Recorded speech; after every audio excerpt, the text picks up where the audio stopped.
The Tragedy of King Richard II by William Shakespeare. Act I. Scene I. London, a room in the palace. Enter King Richard attended. John of Gaunt with other nobles. Old John of Gaunt, time-honoured Lancaster, hast thou, according to thy oath and band, brought hither Henry Hereford, thy bold son, here to make good the boisterous late appeal, which then our leisure would not let us hear, against the Duke of Norfolk, Thomas Mowbray? I have, my liege. Tell me, moreover, hast thou sounded him if he appeal the Duke on ancient malice, or worthily, as a good subject should, on some known ground of treachery in him? As near as I could sift him on that argument, on some apparent danger seen in him, aimed at your highness, no inveterate malice. Then call them to our presence, face to face, and frowning brow to brow. Ourselves will hear the accuser and the accused freely speak. High-stomached are they both, and full of ire, in rage, deaf as the sea, hasty as fire. Re-enter attendants with Bolingbroke and Mowbray. Many years of happy days befall my gracious sovereign, my most loving liege. Each day still better others' happiness, until the heavens, envying earth's good hap, add an immortal title to your crown. We thank you both, yet one but flatters us, as well appeareth by the cause you come, namely, to appeal each other of high treason. Cousin of Hereford, what dost thou object against the Duke of Norfolk, Thomas Mowbray? First, heaven be the record to my speech. In the devotion of a subject's love, tendering the precious safety of my prince, and free from other misbegotten hate, come I appellant to this princely presence. Now, Thomas Mowbray, do I turn to thee, and mark my greeting well, for what I speak my body shall make good upon this earth, or my divine soul answer it in heaven. Thou art a traitor and a miscreant, too good to be so and too bad to live, since the more fair and crystal is the sky, the uglier seem the clouds that in it fly. Once more, the more to aggravate the note, with a foul traitor's name stuff I thy throat, and wish, so please my sovereign, ere I move, what my tongue speaks, my right-drawn sword may prove. Let not my cold words here accuse my zeal. 'Tis not the trial of a woman's war. The bitter clamour of two eager tongues can arbitrate this cause betwixt us twain. The blood is hot that must be cooled for this. Yet can I not of such tame patience boast as to be hushed and naught at all to say. First, the fair reverence of your highness curbs me from giving reins and spurs to my free speech, which else would post until it had returned these terms of treason doubled down his throat. Setting aside his high blood's royalty, and let him be no kinsman to my liege, I do defy him, and I spit at him, and call him a slanderous coward and a villain, which to maintain I would allow him odds and meet him, were I tied to run afoot, even to the frozen ridges of the Alps, or any other ground inhabitable, wherever Englishman durst set his foot. Meantime let this defend my loyalty, by all my hopes most falsely doth he lie. Pale trembling coward, there I throw my gage, disclaiming here the kindred of the king, and lay aside my high blood's royalty, which fear, not reverence, makes thee to accept. If guilty dread have left thee so much strength as to take up mine honour's pawn, then stoop. By that, and all the rights of knighthood else, will I make good against thee, arm to arm, when I have spoke, or thou canst worst devise. I take it up, and by that sword I swear, which gently laid my knighthood on my shoulder, I'll answer thee in any fair degree, or chivalrous design of knightly trial, and when I mount, alive may I not light, if I be traitor, or unjustly fight. What doth our cousin lay to Mowbray's charge? It must be great that can inherit us so much as of a thought of ill in him. Look, what I speak, my life shall prove it true, that Mowbray hath received 8,000 nobles in the name of lendings for your highness's soldiers, the which he hath detained for lewd employments, like a false traitor and injurious villain. Besides, I say and will in battle prove, or here, or elsewhere to the farthest verge that ever was surveyed by English eye, that all the treasons for these 18 years, complotted and contrived in this land, fetch from false Mowbray their first head and spring. Further I say, and further will maintain, upon his bad life to make all this good, that he did plot the Duke of Gloucester's death, suggest his soon-believing adversaries, and consequently, like a traitor coward, slewest out his innocent soul through streams of blood, which blood, like sacrificing Abel's, cries even from the tongueless caverns of the earth to me for justice and rough chastisement. And by the glorious worth of my descent, this arm shall do it, or this life be spent. How high a pitch his resolution soars! Thomas of Norfolk, what sayest thou to this? Oh, let my sovereign turn away his face, and bid his ears a little while be deaf, till I have told this slander of his blood, how God and good men hate so foul a liar. Mowbray, impartial are our eyes and ears. Were he my brother, nay, my kingdom's heir, as he is but my father's brother's son, now by my sceptre's awe I make a vow, such neighbour nearness to our sacred blood should nothing privilege him, nor partialize the unstooping firmness of my upright soul. He is our subject, Mowbray, so art thou, free speech and fearless, I to thee allow. Then Bolingbroke, as low as to thy heart, through the false passage of thy throat thou liest. 3 parts of that receipt I had for Calais, dispersed I duly to his highness's soldiers. The other part reserved I by consent, for that my sovereign liege was in my debt, upon remainder of a dear account, since last I went to France to fetch his queen. Now swallow down that lie. For Gloucester's death I slew him not, but to my own disgrace neglected my sworn duty in that case. For you, my noble lord of Lancaster, the honourable father to my foe, once did I lay an ambush for your life, a trespass that doth vex my grieved soul. But ere I last received the sacrament I did confess it, and exactly begged your grace's pardon, and I hope I had it. This is my fault. As for the rest, appealed. It issues from the rancour of a villain, a recreant and most degenerate traitor, which in myself I boldly will defend, and interchangeably hurl down my gage upon this overweening traitor's foot, to prove myself a loyal gentleman even in the blessed blood chambered in his bosom, in haste whereof most heartily I pray your highness to assign our trial day. Wrath-kindled gentleman, be ruled by me. Let's purge this collar without letting blood. This we prescribe, though no physician. Deep malice makes too deep incision. Forget, forgive, conclude, and be agreed.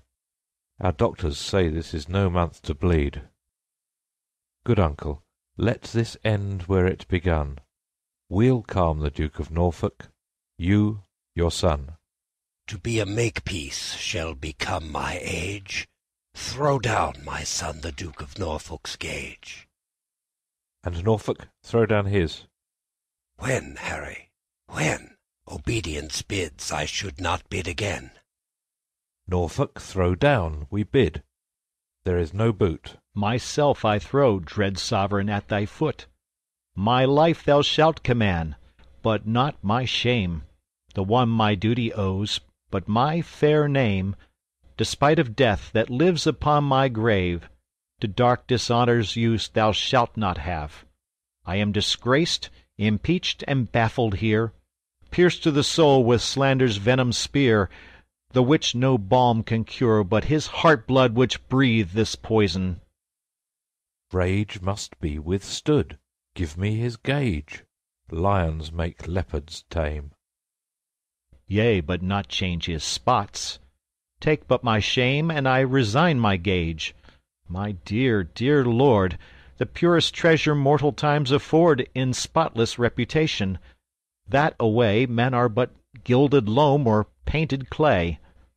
A jewel in a 10 times barred-up chest is a bold spirit in a loyal breast. Mine honour is my life, both grow in one. Take honour from me, and my life is done. Then, dear my liege, mine honour let me try, in that I live, and for that will I die. Cousin, throw down your gage. Do you begin? Oh, God defend my soul from such deep sin! Shall I seem crestfallen in my father's sight, or with pale beggar fear impeach my height before this outdoor'd bastard? Ere my tongue shall wound my honour with such feeble wrong, or sound so base a pearl, my teeth shall tear the slavish motive of recanting fear, and spit it bleeding in this high disgrace, where shame doth harbour even in Mowbray's face. Exit Gaunt.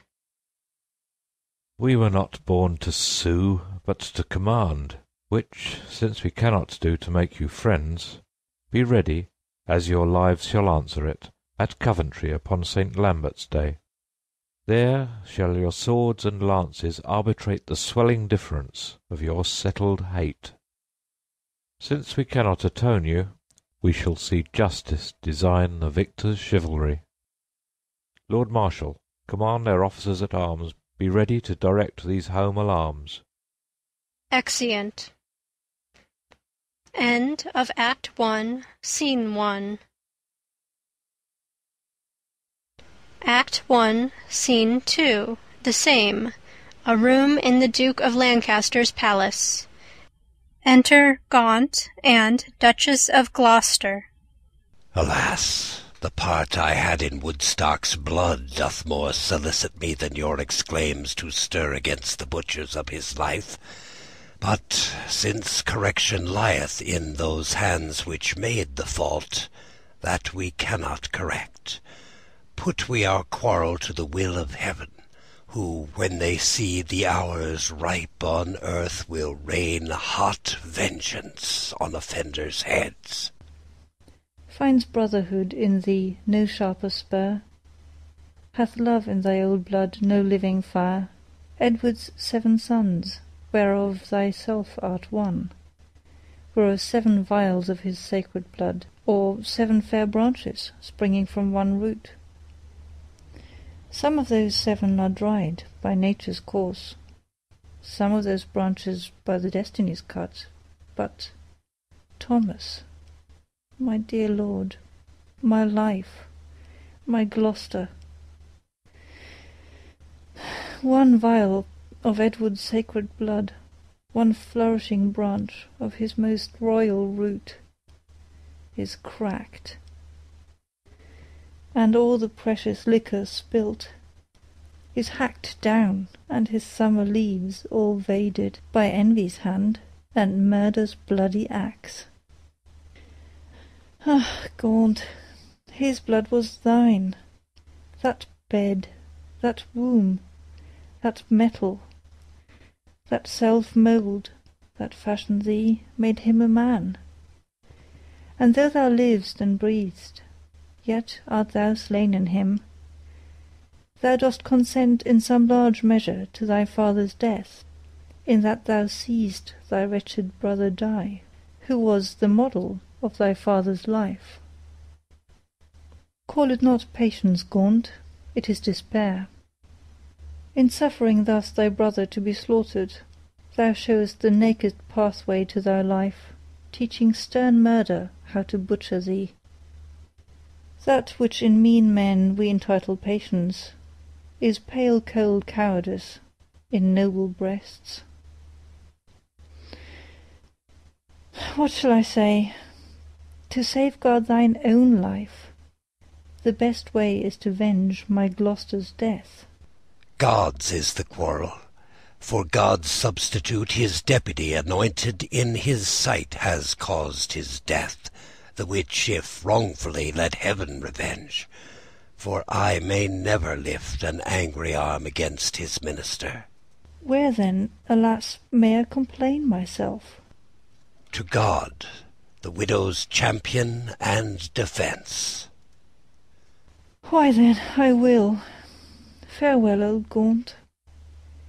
Thou goest to Coventry, there to behold our cousin Hereford and fell Mowbray fight. Oh, sit my husband's wrongs on Hereford's spear, that it may enter, butcher, Mowbray's breast. Or, if misfortune miss the first career, be Mowbray's sins so heavy in his bosom that they may break his foaming courser's back and throw the rider headlong in the lists, a caitiff recreant to my cousin Hereford. Farewell, old Gaunt. Thy sometimes brother's wife, with her companion, Grief, must end her life. Sister, farewell. I must to Coventry. As much good stay with thee as go with me. Yet one word more. Grief boundeth where it falls, not with the empty hollowness, but with weight. I take my leave before I have begun, for sorrow ends not when it seemeth done. Commend me to thy brother, Edmund York. Lo, this is all. Nay, yet depart not so. Though this be all, do not so quickly go. I shall remember more. Bid him, with all speed at Plashy visit me. Alack, and what shall good old York there see?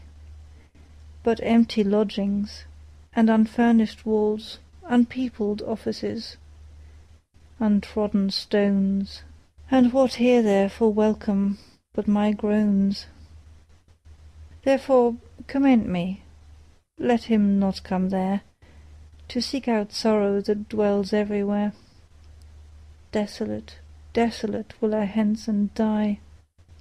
The last leave of thee takes my weeping eye. Exeunt. End of Act 1, Scene 2.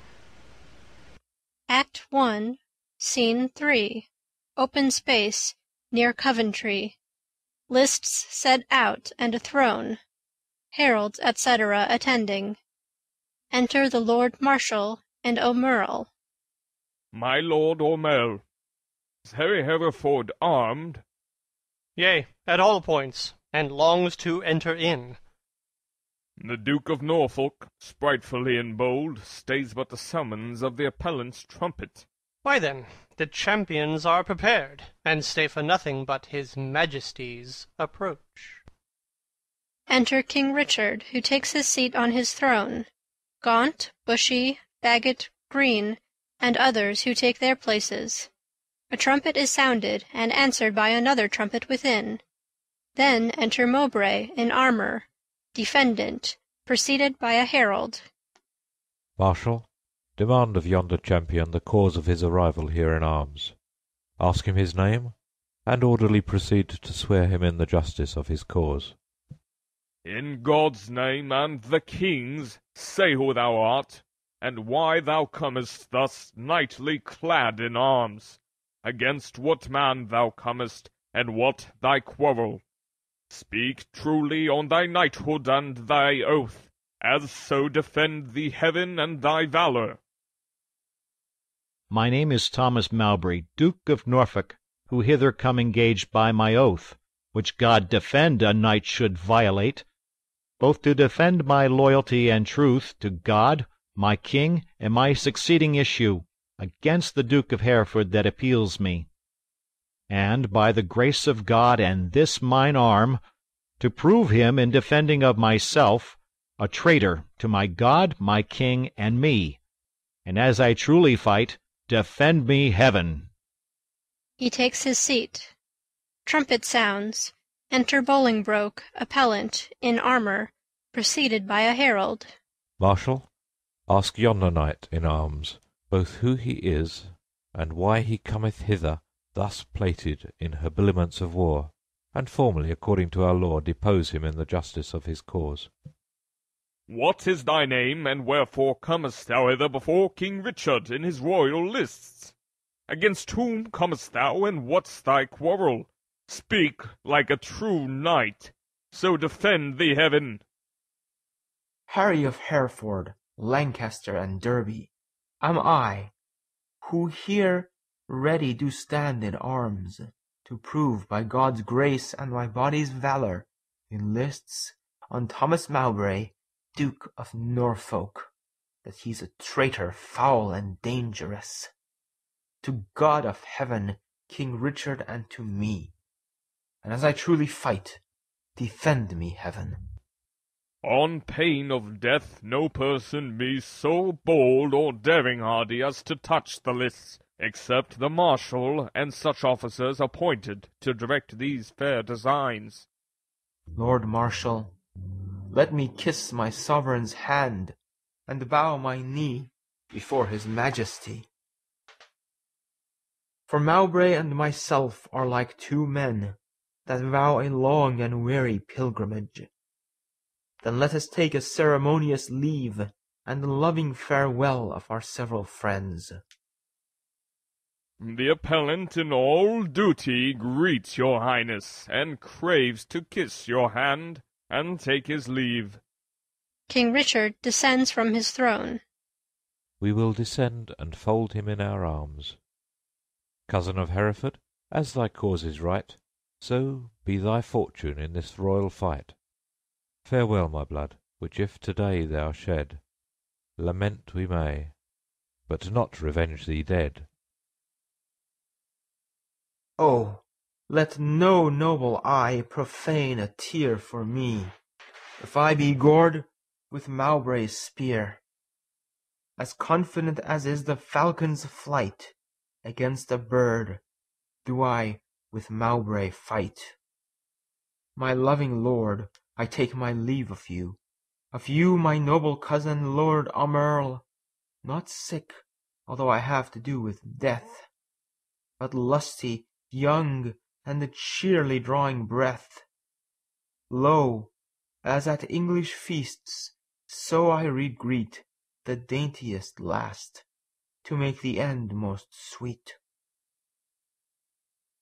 O thou, the earthly author of my blood, whose youthful spirit in me regenerate, doth with a twofold vigour lift me up, to reach at victory above my head, and proof unto mine armour with thy prayers, and with thy blessings steel my lance's point, that it may enter Mowbray's waxen coat, and furbish new the name of John a Gaunt, even in the lusty behaviour of his son.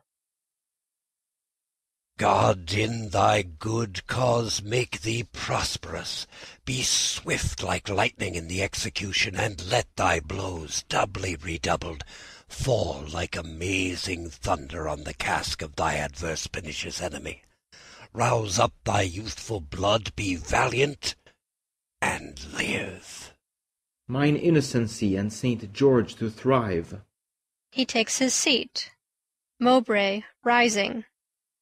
However God or fortune casts my lot, there lives or dies, true to King Richard's throne, a loyal, just, and upright gentleman.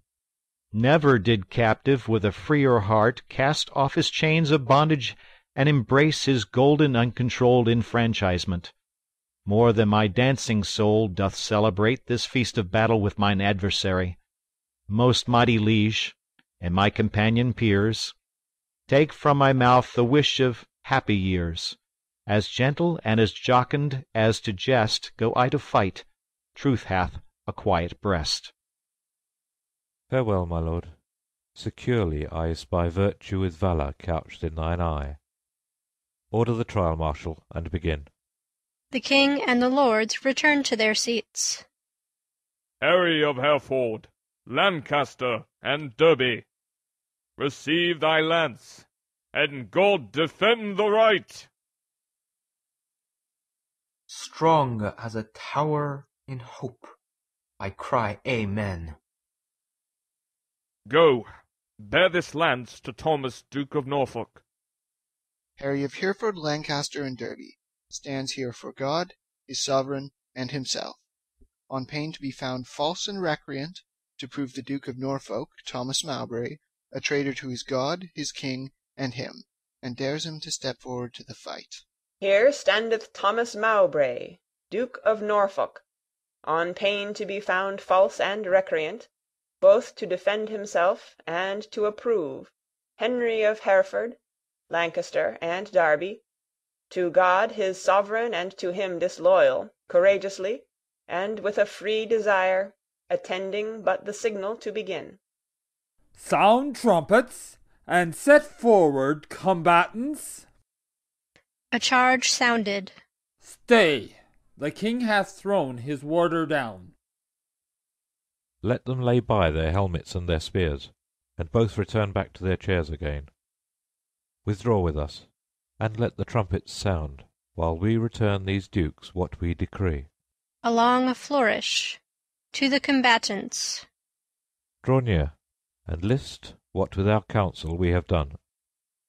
For that our kingdom's earth should not be soiled with that dear blood which it hath fostered, and for our eyes do hate the dire aspect of civil wounds ploughed up with neighbours' swords, and for we think the eagle-winged pride of sky-aspiring and ambitious thoughts, with rival-hating envy, set on you to wake our peace, which in our country's cradle draws the sweet infant breath of gentle sleep, which so roused up with boisterous untuned drums, with harsh resounding trumpets' dreadful bray, and grating shock of wrathful iron arms, might from our quiet confines fright fair peace, and make us wade even in our kindred's blood.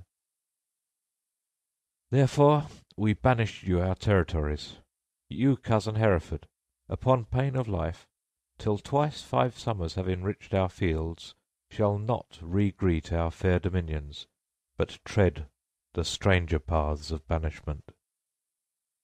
Your will be done. This must my comfort be. That sun that warms you here shall shine on me, and those his golden beams to you here lent shall point on me and gild my banishment. Norfolk, for thee remains a heavier doom, which I with some unwillingness pronounce. The sly, slow hours shall not determinate the dateless limit of thy dear exile.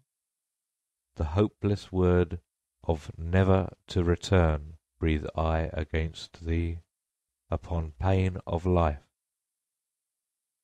A heavy sentence, my most sovereign liege, and all unlooked for from your highness's mouth. A dearer merit, not so deep a maim as to be cast forth in the common air, have I deserved at your highness's hands. The language I have learned these 40 years, my native English, now I must forego, and now my tongue's use is to me no more than an unstringed viol or a harp, or like a cunning instrument cased up, or, being open, put into his hands that knows no touch to tune the harmony. Within my mouth you have enjailed my tongue, doubly porculist with my teeth and lips, and dull, unfeeling, barren ignorance has made my jailer to attend on me. I am too old to fawn upon a nurse, too far in years to be a pupil now. What is thy sentence, then, but speechless death, which robs my tongue from breathing native breath? It boots thee not to be compassionate. after our sentence, plaining comes too late. Then thus I term me from my country's light, to dwell in solemn shades of endless night. Retiring. Return again, and take an oath with thee. Lay on our royal sword your banished hands. Swear by the duty that you owe to God. Our part therein we banish with yourselves, to keep the oath that we administer. You never shall, so help you truth and God, embrace each other's love in banishment, nor never look upon each other's face, nor never write, regreet, nor reconcile this luring tempest of your home-bred hate, nor never by advised purpose meet to plot, contrive, or complot any ill against us, our state, our subjects, or our land. I swear. And I, to keep all this. Norfolk, so far as to mine enemy. By this time, had the king permitted us, one of our souls had wandered in the air, banished to this frail sepulchre of our flesh. And now our flesh is banished from this land. Confess thy treasons ere thou fly the realm. Since thou hast far to go, bear not along the clogging burden of a guilty soul. No, Bolingbroke, if ever I were traitor, my name be blotted from the book of life, and I from heaven banished as from hence. But what thou art, God, thou, and I do know, and all too soon, I fear, the king shall rue. Farewell, my liege. Now no way can I stray, save back to England. All the world's my way. Exit. Uncle, even in the glasses of thine eyes I see thy grieved heart. Thy sad aspect hath from the number of his banished years plucked 4 away. 6 frozen winters spent, return with welcome home from banishment. How long a time lies in one little word! 4 lagging winters and 4 wanton springs end in a word. Such is the breath of kings. I thank my liege that in regard of me he shortens 4 years of my son's exile, but little vantage shall I reap thereby. For ere the 6 years that he hath to spend can change their moons and bring their times about, my oil-dried lamp and time-bewasted light shall be extinct with age and endless night. My inch of taper will be burnt and done, and blindfold death not let me see my son. Why, uncle, thou hast many years to live. But not a minute, king, that thou canst give. Shorten my days thou canst with sullen sorrow, and pluck nights from me, but not lend a morrow. Thou canst help time to furrow me with age, but stop no wrinkle in his pilgrimage. Thy word is current with him for my death, but dead, thy kingdom cannot buy my breath. Thy son is banished upon good advice, whereto thy tongue a party verdict gave. Why, at our justice, seem'st thou then to lower? Things sweet to taste prove indigestion sour. You urged me as a judge, but I had rather you would have bid me argue like a father. Oh, had it been a stranger, not my child! To smooth his fault I should have been more mild. A partial slander sought I to avoid, and in the sentence my own life destroyed. Alas! I looked when some of you should say I was too strict to make my own away. But you gave leave to my unwilling tongue, against my will, to do myself this wrong. Cousin, farewell, and uncle, bid him so. 6 years we banish him, and he shall go. Flourish. Exit King Richard and train. Cousin, farewell. What presence must not know from where you do remain, let paper show. My lord, no leave take I, for I will ride as far as land will let me by your side. Oh, to what purpose dost thou hoard thy words, that thou return'st no greeting to thy friends? I have too few to take my leave of you. When the tongue's office should be prodigal, to breathe the abundant dolour of the heart. Thy grief is but thy absence for a time. Joy absent, grief is present for that time. What is 6 winters? They are quickly gone. To men in joy, but grief makes 1 hour 10. Call it a travel that thou tak'st for pleasure. My heart will sigh when I miscall it so, which finds it an enforced pilgrimage. The sullen passage of thy weary steps esteem as foil wherein thou art to set the precious jewel of thy home return. Nay, rather, every tedious stride I make will but remember me what a deal of world I wander from the jewels that I love. Must I not serve a long apprenticehood to foreign passages, and in the end, having my freedom, boast of nothing else but that I was a journeyman to grief? All places that the eye of heaven visits are to a wise man ports and happy havens. Teach thy necessity to reason thus. There is no virtue like necessity. Think not the king did banish thee, but thou the king. Woe doth the heavier sit where it perceives it is but faintly born. Go, say I sent thee forth to purchase honour, and not the king exiled thee. Or suppose devouring pestilence hangs in our air, and thou art flying to a fresher clime. Look what thy soul holds dear, imagine it. To lie that way thou goest, not whence thou com'st.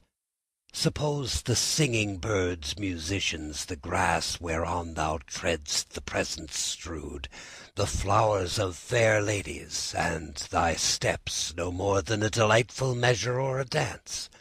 For gnarling sorrow hath less power to bite the man that mocks it and sets it light. Oh, who can hold a fire in his hand by thinking on the frosty Caucasus, or cloy the unhungry edge of appetite by bare imagination of a feast, or wallow naked in December snow by thinking on fantastic summer's heat? Oh no! The apprehension of the good gives but the greater feeling to the worse. Fell sorrow's tooth doth never rankle more than when it bites, but lanceth not the sore. Come, come, my son, I'll bring thee on thy way. Had I thy youth and cause, I would not stay. Then, England's ground, farewell. Sweet soil, adieu. My mother and my nurse that bears me yet. Where'er I wander, boast of this I can, though banished, yet a true-born Englishman. Exeunt. End of Act 1, Scene 3. Act 1, Scene 4. London, a room in the king's castle. Enter King Richard, Bagot, and Green at one door, O'Merle at another. We did observe. Cousin O'Merle, how far brought you High Hereford on his way? I brought High Hereford, if you call him so, but to the next highway, and there I left him. And say, what store of parting tears were shed?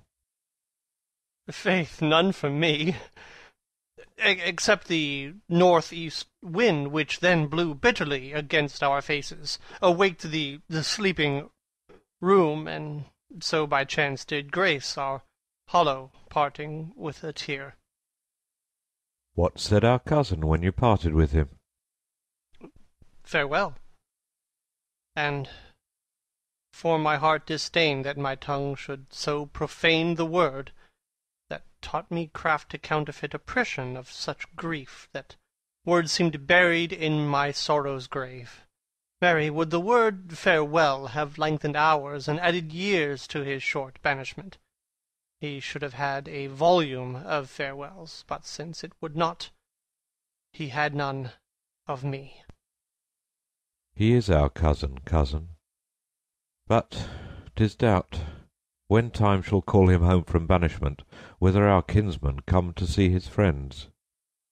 Ourself and Bushy, Bagot here, and Green, observed his courtship to the common people, how he did seem to dive into their hearts with humble and familiar courtesy, what reverence he did throw away on slaves, wooing poor craftsmen with the craft of smiles, and patient underbearing of his fortune, as to banish their effects with him.